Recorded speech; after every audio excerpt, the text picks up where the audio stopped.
جب آدمی پڑھتا ہے حیران ہو جاتا ہے یہ کیسا بلال تھا.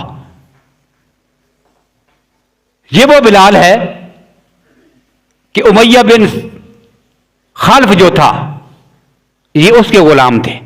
کتنا ظلم کیا تھا. مکہ کی گلیوں میں گھسیٹا گیا, تپتی ریت پہ لٹایا گیا, سینے پہ پتھر رکھے گئے, آگ کے انگاروں پہ لٹایا گیا, جسم کا خون اور چربی نکل کر آگ بجھتی رہی. حضرت بلال کی زبان سے سوائے اخذ اور اخذ کے کچھ نہیں نکلتا تھا.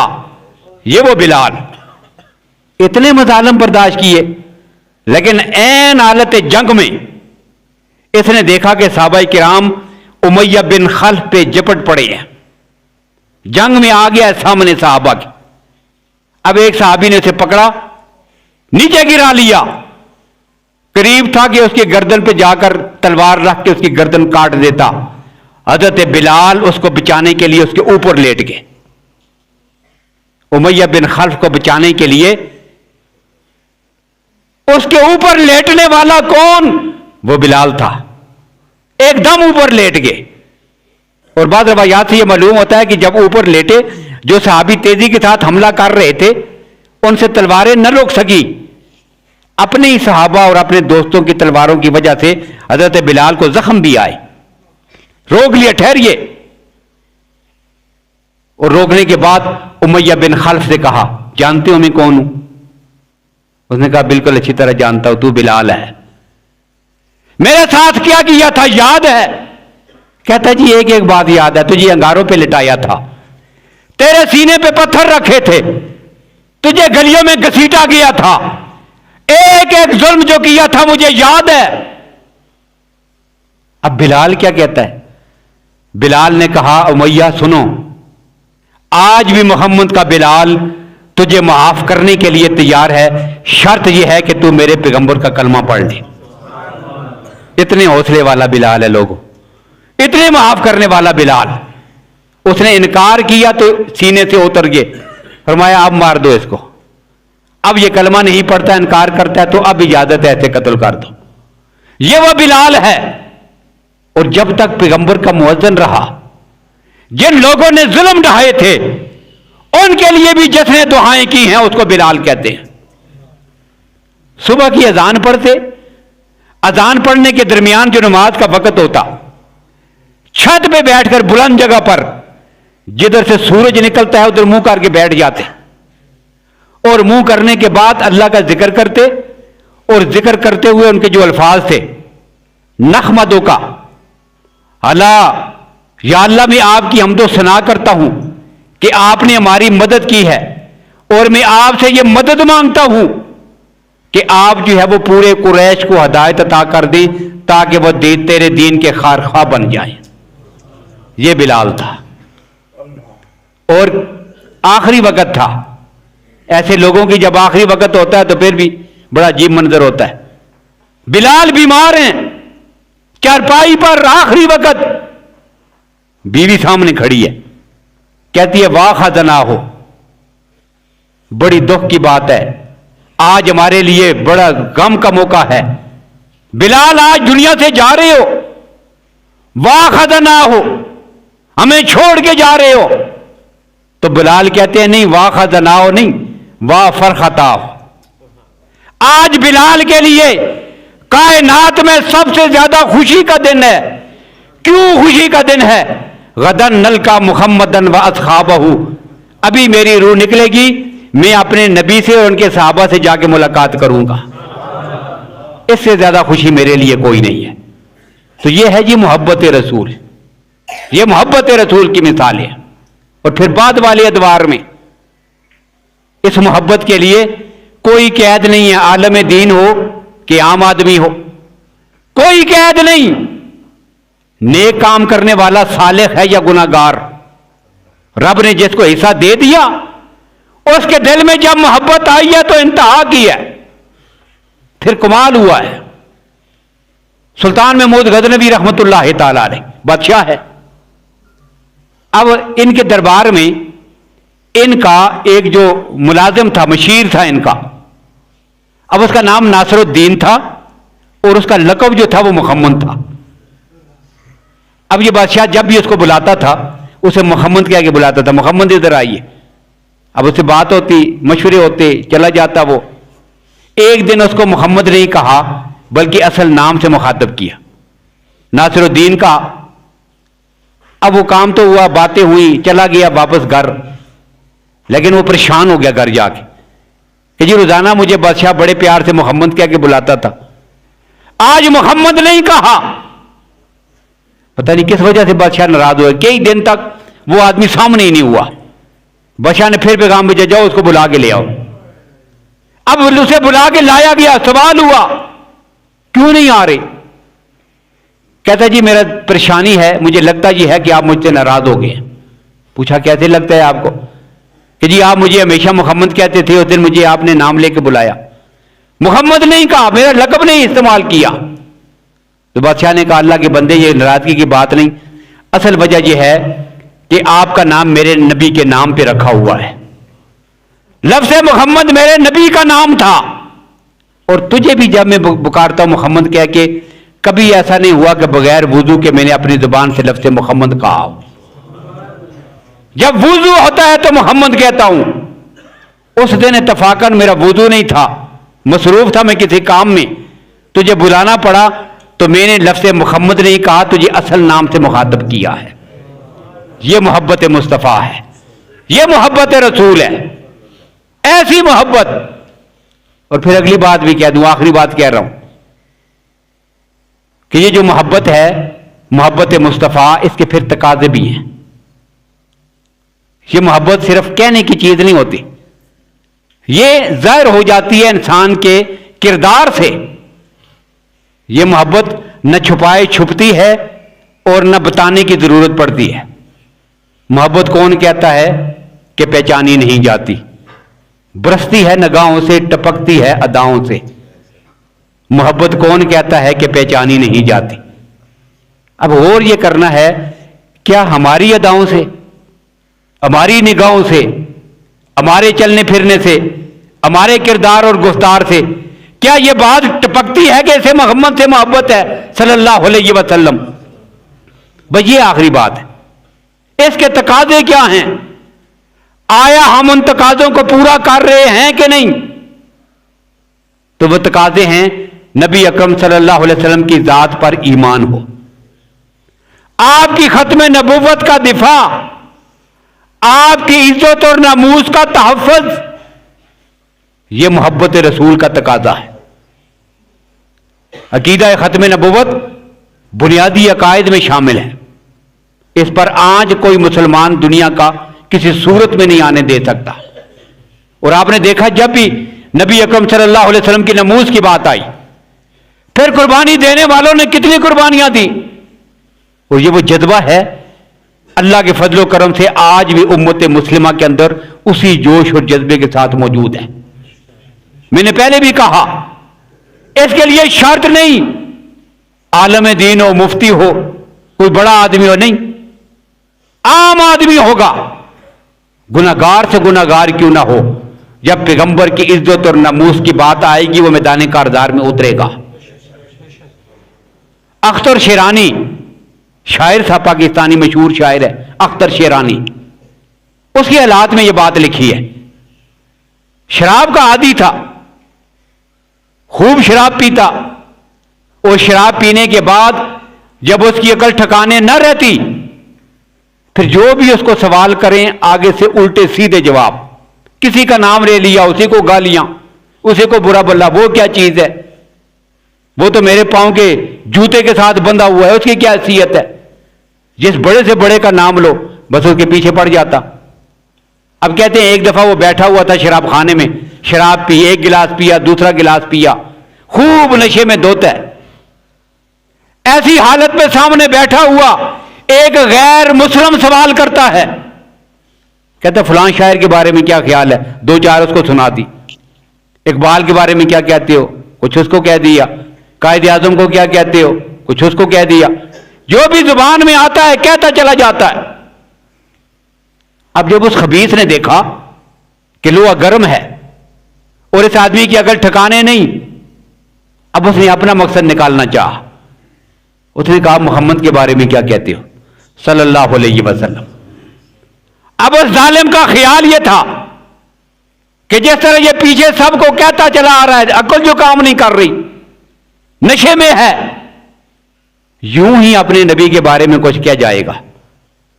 لیکن جب اس نے اگلا سوال کیا محمد کے بارے میں کیا کہتے ہو، اب اس نے نہ آؤ دیکھا نہ تاؤ دیکھا، وہ سامنے میز پہ جو جگ اور گلاس رکھے ہوئے تھے اٹھا کر اس ظالم کے سر میں مارے، پھر کرسیاں اٹھا کے اس کو مارنے لگا.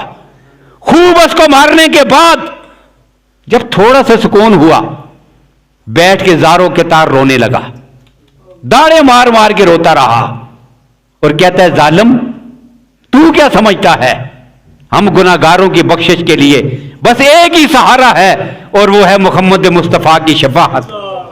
وہ آخری سہارا بھی ظالم تو ہم سے چھیننا چاہتا ہے. یہ کبھی نہیں ہوگا، یہ کبھی نہیں ہوگا ایسا.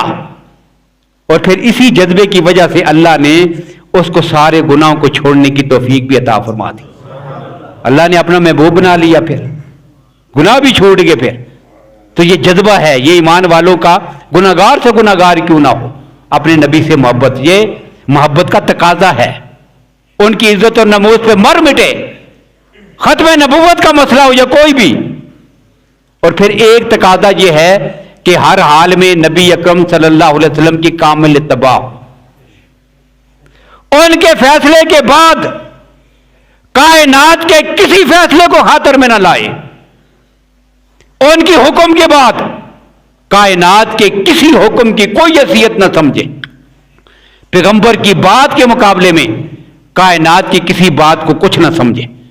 اور یہی اللہ نے قرآن پاک میں فرمایا ہے، ما کان للمؤمن ولا مؤمنۃ اذا قضى الله ورسوله امرا ان يكون لهم الخيرۃ من امرهم. کسی مومن کے لیے قطعاً اس بات کی کوئی گنجائش نہیں کہ جب اللہ اور اس کا رسول فیصلہ فرما دیں تو پھر اس میں اپنا اختیار چلائے. نہیں، یہ بات ہمارے لیے سب سے بڑی سوچنے کی بات ہے کہ ہم آقا کائنات کے طریقوں کو چھوڑ کر کسی اور کے طریقے، باپ دادے کے طریقے، بدعت سے روکا جائے کیا کہیں گے، یہ ہمارے باپ دادا نہیں کرتے آئے. ظالم، اللہ کے نبی کی بات کرتے ہو، ان کی محبت کا دعویٰ اور طریقے باپ دادے کے، طریقہ بتاؤ پیغمبر کا، کہو میرے نبی نہیں کرتے آئے، پھر ہم بھی کریں گے. لیکن مثال میں آگے جواب میں طریقہ باپ دادے کا ذکر کر رہے ہو، اس کی اجازت ایمان والوں کو نہیں دی گئی. اور پھر مجموعی طور پر، ملکی سطح پر، عالمی سطح پر کائنات کا کوئی بھی قانون جو پیغمبر کے لائے ہوئے قانون اور اصول اور ضابطے کے خلاف ہو، ایمان والوں پہ لازم ہے اس کو پاؤں کی ٹھوکروں سے اڑا دے. کوئی قانون ماننے کے لیے ہم تیار نہیں جو قرآن و سنت سے متصادم ہو. اس لیے کہ ایمان والوں پہ لازم ہے، محبت رسول کا تقاضا ہے کہ پیغمبر کے قانون کے مقابلے میں کائنات کا کوئی قانون اور اصول اور ضابطہ نہیں چلے گا. تو اطاعت رسول ہے صلی اللہ علیہ وسلم.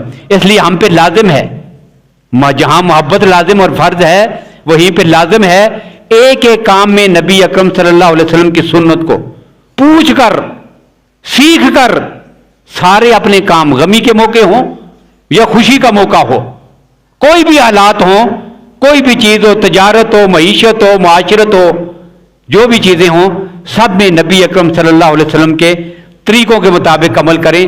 تب پتہ چلے گا کہ ہمیں حقیقی معنوں میں نبی اکرم صلی اللہ علیہ وسلم سے محبت ہے. تو اللہ تعالیٰ ہمیں آپ صلی اللہ علیہ وسلم کی محبت بھی نصیب فرمائیں، اور محبت کے جو تقاضے ہیں اللہ تعالیٰ ہمیں ان کو بھی پورا کرنے کی توفیق نصیب فرمائیں. وآخر دعوانا ان الحمد للہ رب العالمین.